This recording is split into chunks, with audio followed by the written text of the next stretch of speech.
اعوذ باللہ من الشیطان الرجیم بسم اللہ الرحمن الرحیم ادعو الى سبیل ربک بالحکمت والموعظۃ الحسنہ وجادلہم باللتی ہی احسن صدق اللہ العلی العظیم وعن النبی صلی اللہ تعالی علیہ وسلم انہ قال بلغوا عنی ولو آیہ او کما قال النبی صلی اللہ تعالی علیہ وسلم۔ قرآن مجید اللہ رب العزت کا کلام ہے اور نبی اکرم صلی اللہ علیہ وسلم پر 23 سال کی مدت میں نازل ہوا۔ قرآن مجید اللہ رب العزت کی طرف سے انسانوں کے لیے ضابط حیات ہے، زندگی گزارنے کا مکمل نظام حیات ہے۔ قرآن مجید کو اللہ رب العزت نے مختلف اسلوب میں اور حالات کے لحاظ سے مختلف پیرائے بیان میں نبی اکرم صلی اللہ علیہ وسلم نازل فرمایا۔ اسی لیے اس قرآن مجید کو نور بھی کہا گیا ہے، یہ روشنی ہے، دلوں کو منور کرنے والی چیز ہے۔ یہ قرآن مجید ضیاء ہے، یہ قرآن مجید موعظت ہے، نصیحت ہے اللہ رب العزت کی طرف سے۔ یہ قرآن مجید بلاغ للناس ہے، اللہ رب العزت کا پیغام ہے، ساری انسانیت کے نام ہے۔ یہ صرف مسلمانوں کے لیے نہیں یہ اللہ کا کلام بھیجا گیا، بلکہ ساری انسانیت کے لیے بھیجا گیا ہے۔ ہدی للمتقین بھی ہے اور ہدی للناس بھی ہے۔ متقین کے لیے بھی ہدایت نامہ ہے اور سارے انسانوں کے لیے بھی ہدایت نامہ ہے، اور اس کے ساتھ ساتھ یہ بینات من الہدیٰ ہے، ہدایت کی واضح نشانیاں اس میں موجود ہیں۔ اور قرآن مجید کو فرقان بھی کہا گیا ہے، حق و باطل میں تمیز کرنے والی کسوٹی ہے یہ۔ ایک جگہ قرآن مجید کو شفاء لما فی الصدور کہا گیا ہے، دلوں کی جو بیماریاں ہیں اس کا علاج ہے۔ تو قرآن مجید کو مختلف حیثیتوں سے اللہ رب العزت نے انسان کی جو ضرورت تھی ان سارے پہلوؤں سے قرآن مجید میں رہنمائی موجود ہے۔ اور یہ بات ہم جانتے ہیں کہ یہ جو قرآن مجید ہے یہ تدریج کے ساتھ حاصل ہوا، دھیرے دھیرے۔ قرآن مجید پوری زندگی کی رہنمائی کرتا ہے، اس لیے ہم کو یہ ملتا ہے کہ یہ انفرادی زندگی کی بھی رہنمائی کرتا ہے اور اجتماعی زندگی کی بھی رہنمائی کرتا ہے۔ قرآن مجید میں عام قوانین بھی ہیں جن کو سول لاز کہتے ہیں، اور قرآن مجید میں فوجداری قوانین بھی ہیں جن کو کرمنل لاز کہتے ہیں۔ نبی اکرم صلی اللہ علیہ وسلم مکہ کی زندگی میں لوگوں کو رہنمائی فرماتے رہے، اور لوگ نہیں مانتے تھے تو آپ صلی اللہ علیہ وسلم کی حیثیت یہ تھی کہ آپ تو اپنے صحابہ کو بھی آزمائش میں دیکھتے تھے تو کہتے تھے صبرن آل یاسر موعدکم الجنہ، آل یاسر صبر کرو تمہارا ٹھکانہ جنت ہے۔ لیکن ظلم کے خاتمے کے لیے، انصاف کے قیام کے لیے ضروری تھا کہ اللہ رب العزت کے وہ قوانین بھی نافذ ہوں جس کے ذریعے اجتماعیت میں امن و سکون آتا ہے۔ تو پھر وہ قوانین مدینہ کی زندگی میں نافذ ہوئے، فوجداری جس کو کہتے ہیں، فوجداری قوانین، کرمنل لاز۔ چوری آدمی کرے تو اس کو سزا ملے، کسی کا حق مارے آدمی، ناحق کسی کا قتل کرے، انارکی پھیلائے، فساد فی الارض پھیلائے تو اس کا کیا ہوگا۔ تو یہ ساری رہنمائیاں اللہ رب العزت کی طرف سے انسان کے لیے ہوئی، اور اس میں تدریج ہوا۔ بعض احکامات تو ایسے آئے جس میں پہلے آدمی کو کچھ چھوٹ تھی، بعد میں دھیرے دھیرے کئی مرحلوں میں جا کر کے وہ چیز حرام ہوئی۔ تو نبی اکرم صلی اللہ علیہ وسلم پر 23 سال کی مدت میں قرآن مجید نازل ہوا، اس میں تدریج ہے، احکامات میں بھی تدریج ہے۔ اور ایک وقت وہ آیا جب اللہ رب العزت نے نبی اکرم صلی اللہ علیہ وسلم پر دین کو مکمل کر دیا. الیوم اکملت لکم دینکم واتممت علیکم نعمتی ورضیت لکم الاسلام دینا. بعض ہمارے علماء کہتے ہیں کہ یہ آیت عرفہ کے میدان میں نازل ہوئی تھی کہ آج میں نے تمہارے لیے تمہارے دین کو مکمل کر دیا، اپنی نعمتوں کا اتمام کر دیا، اور میں تمہارے لیے طریقے کی زندگی کے طور پر code of life, system of life, جیون ویوستھا کے طور پر اگر میں راضی ہوں تو وہ دین ہے، وہ اسلام ہے. تو دین مکمل ہوا نبی کرم صلی اللہ علیہ وسلم پر، اور اللہ کا فضل ہے کہ یہ قرآن مجید اپنی اسی حالت پر موجود ہے جس پر نبی اکرم صلی اللہ علیہ وسلم پر جیسا نازل ہوا. اللہ رب العزت نے اس کی حفاظت کی ذمہ داری خود لی. قرآن مجید اصلاً ہدایت کی کتاب ہے. یوں ضمناً اس میں بہت ساری ایسی چیزیں موجود ہیں جو انسان کی لیے عقل کشا ہیں. وہ چیزیں بھی اس میں موجود ہیں جو انسان کو بتدریج معلوم ہوئیں. وہ چیزیں بھی موجود ہیں جو آئندہ اس کے لال و گوہر اس میں سے نکلتے رہیں گے. اور اللہ رب العزت کی پوری کائنات کے رموز اور پوشیدہ چیزیں بھی اس میں موجود ہیں. تو ایک بہت ہی غیر معمولی کتاب اور اللہ کا کلام یہ ہے. لیکن بحثیت مجموعی قرآن مجید اللہ ہدایت کی کتاب ہے کہ اس زمین پر بندے کی حیثیت کیا ہے. یہ جو کائنات ہے، اس کائنات کا جو خالق و مالک ہے اس سے بندے کا کیا تعلق ہونا چاہیے، اور جو زندگی ملی ہوئی ہے انسان کو اس میں اس کو کیسے زندگی گزارنا چاہیے کہ اللہ تعالیٰ کی کامل اطاعت کا وہ حق ادا کر سکے. تو اس کی پوری رہنمائی ملتی ہے. قرآن مجید کا جو عنوان اور موضوع ہے وہ تو آپ کو معلوم ہے کہ قرآن مجید انسان کے مسائل سے بحث کرتا ہے. اللہ رب العزت نے فرمایا کہ یہ کتاب ہم نے نازل فرمائی ہے فیہ ذکرکم، اس میں تمہارا ذکر موجود ہے، انسان کا، انسانی نفسیات کا، انسانی عقل کا، انسانی تفقہ کا، انسان کے مسائل کا، انسان کی اس دنیا میں اللہ کا بندہ بن کر کے رہے اس کا. تو اس میں بہت تفصیل کے ساتھ یہ بات بتائی گئی. اور جو اس کے مضامین ہیں اس میں 3 بڑے مضامین ہیں. ایک تو وحدانیت ہے، توحید، اور دوسری رسالت ہے، اور تیسری بڑی چیز آخرت ہے. تو پہلا جو مضمون ہے وحدانیت، وہ تو اس پوری کائنات کا سب سے بڑا عنوان ہے. کہا گیا کہ اللہ رب العزت ایک ہے، اور لا الہ الا هو الرحمن الرحیم، اس کے علاوہ کوئی معبود نہیں ہے، وہ رحمان الرحیم ہے. لو کان فیہما آلہۃ الا اللہ لفسدتا فسبحان اللہ رب العرش عما یصفون. اس میں اگر 2 معبود ہوتے، معبودان باطل اور بھی ہوتے، تو فساد اس پوری کائنات میں ہو جاتا ہے. اور بڑی خوبصورت بات قرآن مجید کی یہ ہے کہ قرآن مجید دلائل کی بنیاد پر بات کرتا ہے، عقل کو اپیل کرتا ہے، دل و دماغ کو مطمئن کرتا ہے، انسان کا اندرون مطمئن ہو جائے. آرگومنٹ سے بھرا ہوا ہے. کیا اس کائنات کے 2 خالق ہو سکتے ہیں؟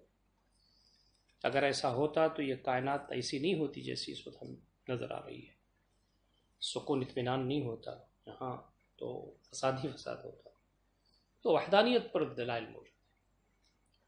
اور رسالت کے سلسلے میں یہ بات بتائی گئی کہ اللہ رب العزت بندوں کی ہدایت کے لیے اس دنیا میں خود تشریف نہیں لاتے، بلکہ اللہ تعالیٰ کے بندوں میں سے اللہ تعالیٰ اپنے بندوں میں سے کچھ لوگوں کو منتخب کرتا ہے.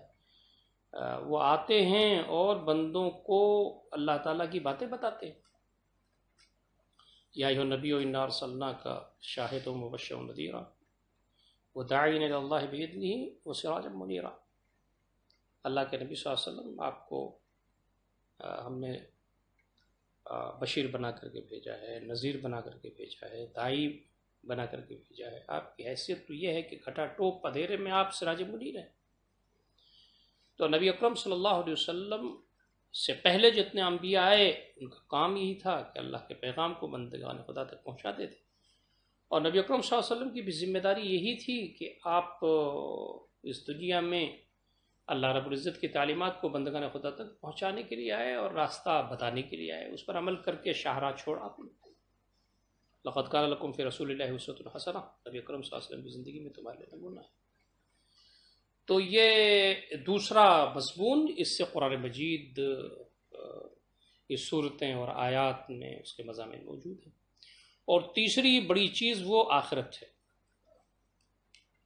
کہ یہ دنیا ایسی نہیں رہے گی، ختم ہو جائے گی، مرنے کے بعد تمہیں اپنے رب کی طرف حاضر ہونا ہے۔ کل نفس ذائقۃ الموت وانما توفون اجورکم یوم القیامہ فمن زحزح عن النار وادخل الجنۃ فقد فاز والحیاۃ الدنیا الا متاع الغرور۔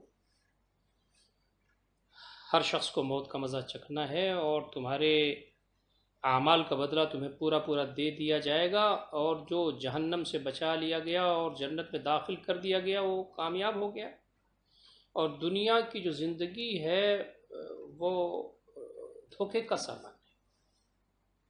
وما الحیات الدنیا الا متاع الغرور، دنیا کی جو زندگی ہے وہ دھوکے کا سامان ہے۔ دنیا جس نے بنایا وہ خود کہتا ہے یہ دنیا دھوکے کا ہے کچھ، نظر آتی ہے کچھ۔ یہی تو آدمی کا امتحان ہے کہ اس میں اپنے رب کو نہ بھولے اور آخرت کو نہ بھولے۔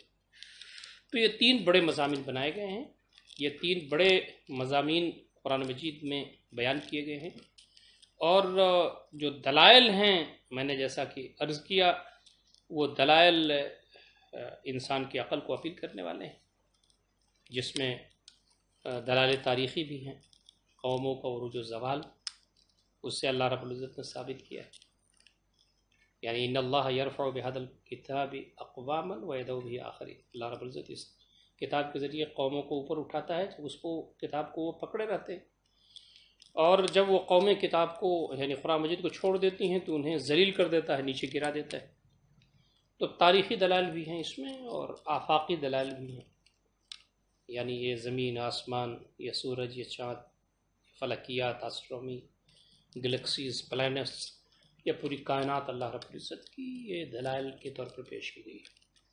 اور تیسرے دلائل وہ انفسی ہیں، وفی انفسکم افلا تبصرون، تمہارے اندر خود دلائل موجود ہیں، تمہارا پورا وجود، تمہاری آنکھ، تمہارے کان، تمہارے دل و دماغ، تمہارا سرکولیشن آف بلڈ، تمہاری یہ پوری زندگی، تمہارے احساسات، تمہارا سوچنا اور سمجھنا، تمہاری ساری صلاحیتیں، یہ سب چیخ چیخ کے کہہ رہی ہیں کہ اس پوری کائنات کا خالق ایک ہے اور وہی ہمارا رب ہے۔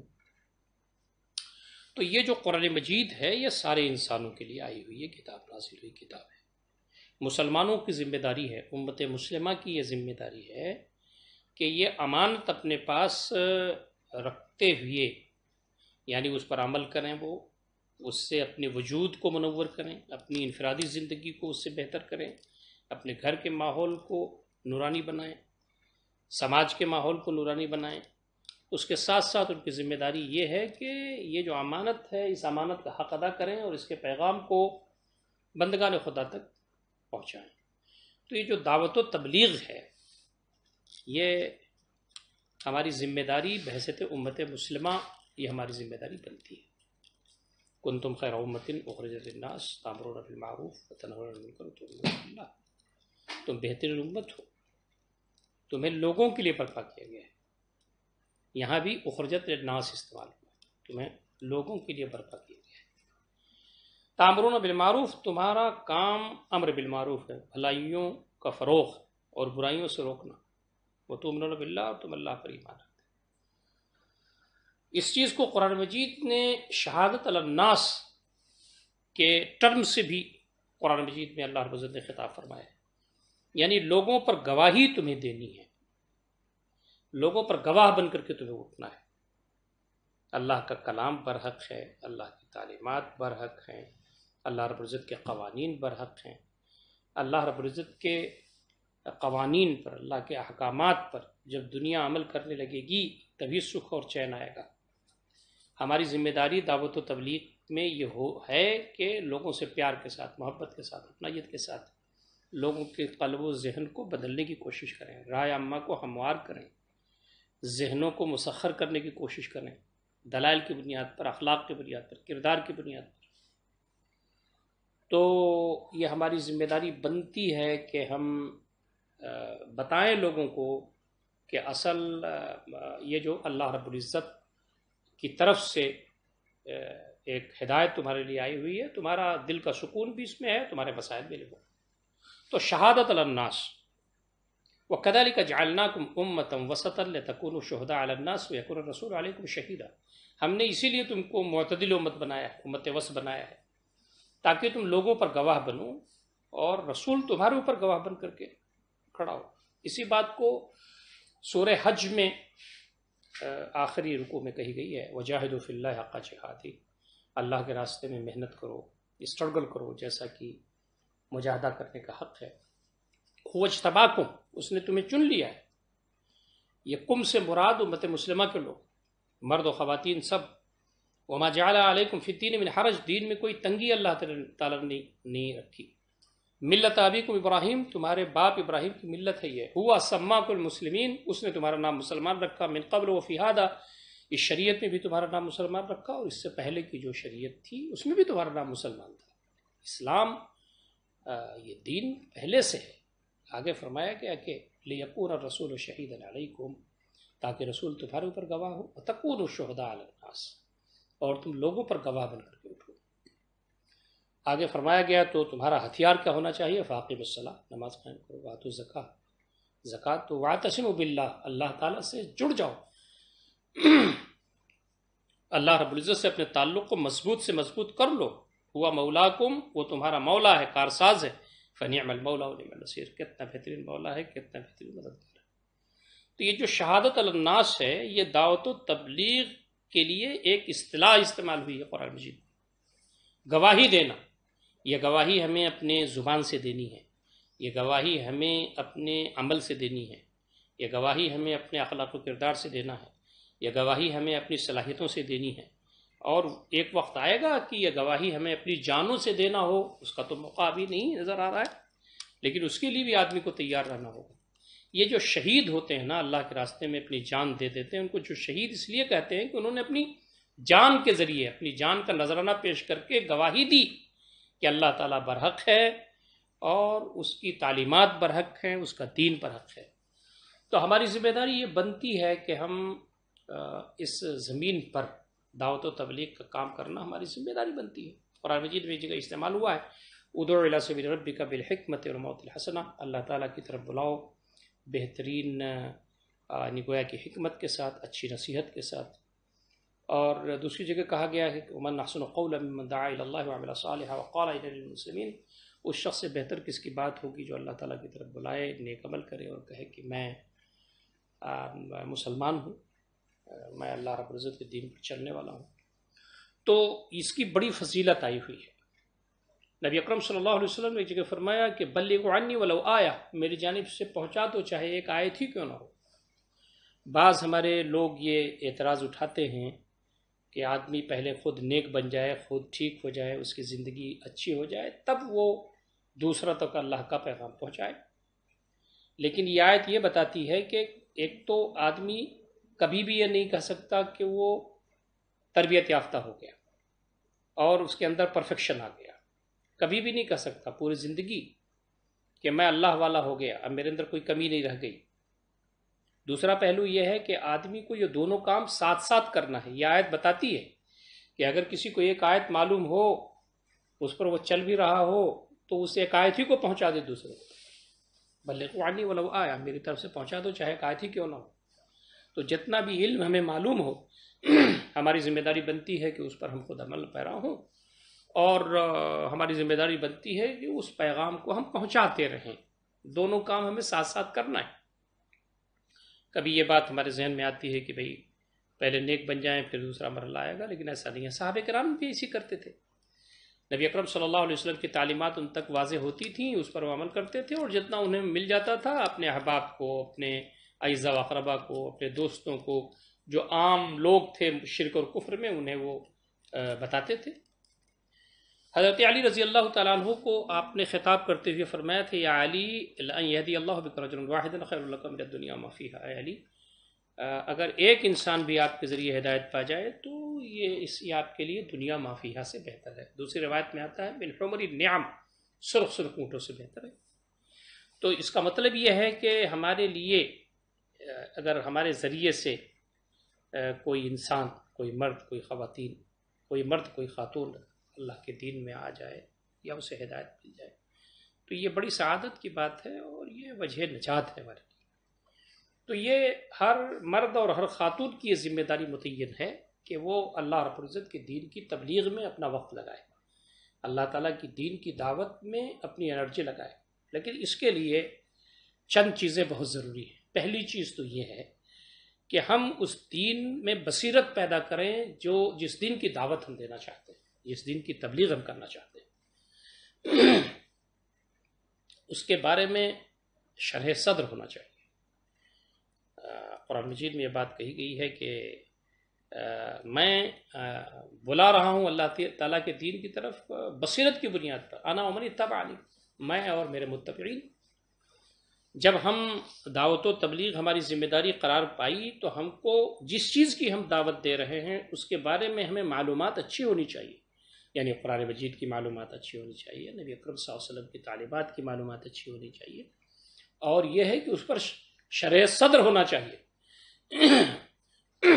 کہ اس سے بہتر کوئی مذہب نہیں ہو سکتا، اس سے بہتر کوئی دین نہیں ہو سکتا، اور اس کی تعلیمات ہمیں اچھی ہونی چاہیے، اس لیے کہ جو بات ہم پیش کرنے جا رہے ہیں اس پر اگر ہماری معلومات نہیں ہوگی، شرح صدر نہیں ہوگا، اطمینان نہیں ہوگا، تو پھر دعوت و تبلیغ میں زور پیدا نہیں ہو سکتا۔ دوسری بات یہ ہے کہ ہمیں جن لوگوں کے درمیان اللہ رب العزت کا دین پھیلانا ہے، بتانا ہے، دعوت و تبلیغ کرنی ہے، ان کے بارے میں بھی معلومات ہونی چاہیے، ان کا جو مذہب ہے ان کے بارے میں، مذہب کے بارے میں معلومات ہونی چاہیے، چاہے وہ ہندو دھرم ہو، ہندو دھرم کے بارے میں معلومات ہونی چاہیے، سکھ دھرم کے بارے میں معلومات ہونی چاہیے، جین مت کے بارے میں معلومات ہونی چاہیے، جو مذاہب عالم ہیں ان کے بارے میں معلومات ہونی چاہیے، ان کے تیوہار، ان کے رسم و رواج، ان کی نفسیات، ان سب کے بارے میں معلومات ہونی چاہیے۔ تو یہ بھی ہمارے لیے ضروری ہے کہ ہمیں جو مدعو لوگ ہیں ان کے بارے میں ہمیں اطمینان ہو کہ ان کی جو صورتحال ہے اس کا ایک ہمیں خاطر خواہ علم ہو۔ اس کے ساتھ ساتھ یہ بھی ضروری ہے ہمارے پاس کہ جو چیز جس کی دعوت ہم دے رہے ہیں بہت حد تک ہماری زندگی میں وہ نظر آنا چاہیے۔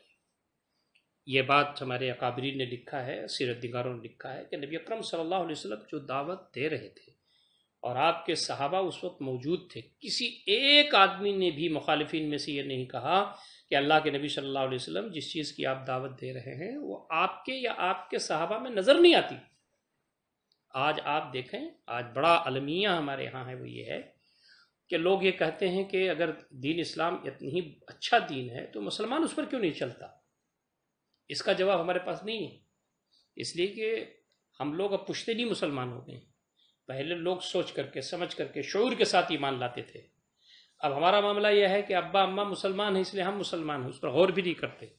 تو شعوری دین اور شعوری ایمان کی ضرورت ہے۔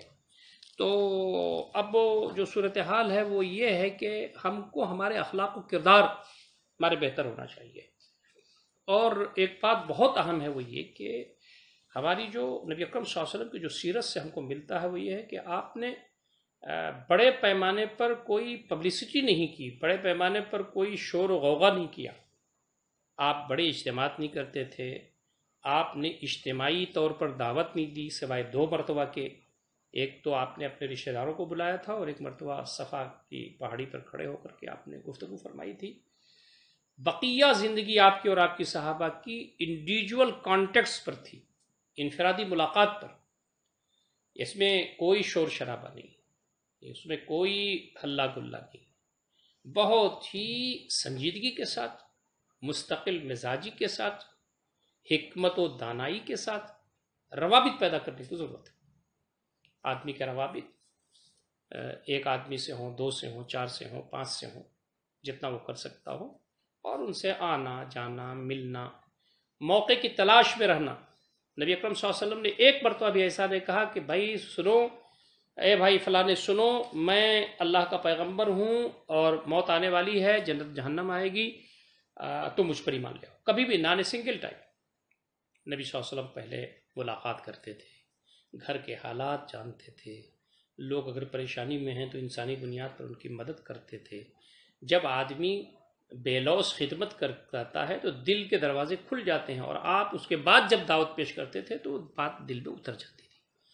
تو ہمارا ماحول یہ بھی ہونا چاہیے کہ ہم ایک دوسرے کے مسائل پوچھیں، کوئی آدمی بیمار ہو، چاہے وہ مرد ہو خاتون ہو، اس کے گھر پر حاضر ہو جائیں، اس کا اثر پڑتا ہے۔ کوئی کیزویلٹی اگر ہو جاتی ہے تو گھر پر پرسے کے لیے جا سکتے ہیں، کوئی پریشانی ہو تو اس میں کوئی کام آ جائیں ہم۔ یہ جو ہے نا، یہ دین اکیڈمک بنیاد پر غالب نہیں ہوا، نظریاتی بنیاد پر غالب نہیں ہوا، بلکہ اخلاق کی بنیاد پر غالب ہوا، کردار کی بنیاد پر غالب ہوا، لوگوں کے کام آنے کی بنیاد پر غالب ہوا۔ تو ہماری کوشش یہ ہونی چاہیے کہ ہمارے روابط انفرادی ہوں، اور اس کے ساتھ ساتھ یہ کہ ہمارا اخلاق و کردار اتنا بہتر ہونا چاہیے کہ اس کے اثرات مرتب کریں۔ ٹائم تو ختم ہو رہا ہے، آخری بات میں صرف اس وقت یہ عرض کرنا چاہتا ہوں کہ آج انفارمیشن ایکسپلوژن کا دور ہے، اور آج یہ آپ سمجھ لیں کہ دین جو ہے قرآن مجید ساری زبانوں میں تقریباً پوری دنیا میں عام ہو گیا ہے۔ ہمارے ہندوستان میں بھی جتنی بھی ریجنل لینگویجز ہو سکتی ہیں اس میں قرآن مجید کے ترجمے ہو چکے ہیں، اور دین کی بنیادی تعلیمات کے ترجمے ہو چکے ہیں۔ اب آج سوشل میڈیا کے زمانے میں وہ انٹرنیٹ پر بہت سارے انداز سے آ گیا ہے، یعنی پی ڈی ایف فائل کے شکل میں آ گیا ہے، ایپس بن گئے ہیں، اور اگر کوئی قرآن پڑھنا چاہتا ہے تو مختلف لینگویجز میں تفسیر کے ساتھ پڑھ سکتا ہے، دین کی اور بنیادی باتیں جاننا چاہتا ہے تو وہ جان سکتا ہے۔ تو آج بہت بڑے پیمانے پر لوگ دین اسلام کو پڑھ رہے ہیں۔ ہماری ذمہ داری یہ بنتی ہے کہ ہم اس کو اپنی ذمہ داری سمجھتے ہوئے آج کے اس دور میں سوشل میڈیا کے ذریعے بھی یہ ہم کام کر سکتے ہیں، اور انفرادی طور پر روابط کے ذریعے بھی ہم کام کر سکتے ہیں، لیکن ہمیں ان چیزوں کو لوگوں کے درمیان ان غلط فہمیوں کا جواب دینا چاہیے، ان مس انڈرسٹینڈنگس کا جواب دینا چاہیے، ان سازشوں کا جواب دینا چاہیے، اور جو طاغوت کی طرف سے یا اسلام مخالفین کی طرف سے جو شوشے اٹھائے جاتے ہیں قرآن مجید کے حوالے سے، دین اسلام کے حوالے سے، ان کا سنجیدگی سے ہمیں جواب دینا پڑے گا آج کے دور میں، خاص طریقے سے خواتین کے سلسلے میں جو اٹھائے جا رہے ہیں سوالات، ان کے خواتین کے جو مخصوص کہ حقوق ہیں دین نے دیے ہیں، اور مخصوص جو صورتحال ان کی ہے، دین اسلام کی جو قوانین ہیں ان کے سلسلے میں، دین اسلام ان کے بارے میں جو مختلف ہدایات دیتا ہے، اس پر آج سوالات اٹھائے جا رہے ہیں۔ تو اس پر ہماری خواتین کو بھی تیار ہو کر کے اور اس کو حکمت کے ساتھ لوگوں کے درمیان پیش کرنا ہوگا، اور ہماری ذمہ داری بنتی ہے کہ قرآن مجید کا یہ مہینہ چل رہا ہے، قرآن مجید کے نزول کا مہینہ ہے، یہ خاص رات میں نازل ہوا، جو رات ہزار مہینے کی عبادت سے بہتر ہے۔ یہ دین ہمارا غیر معمولی دین ہے، یہ قرآن مجید بڑی عظیم کتاب ہے، اور اس کتاب کے ذریعے اللہ رب العزت دلوں کو منور کرتا ہے اور مسائل حل فرماتا ہے۔ تو ہماری ذمہ داری بنتی ہے کہ قرآن مجید کو ہم خود پڑھیں، قرآن مجید کو سمجھیں، قرآن مجید کو تدبر کریں، قرآن مجید کی آیات پر عمل کریں، قرآن مجید کے آواز دی جا رہی ہے، آواز دی جا رہی ہے جی۔ تو میں گفتگو ختم کر رہا ہوں، وقت ہو گیا ہے۔ تو ہماری ذمہ داری یہ بنتی ہے کہ ہم قرآن مجید کو پڑھیں بھی، قرآن مجید کو سمجھیں بھی، اس کا تدبر کریں اور فکر کریں۔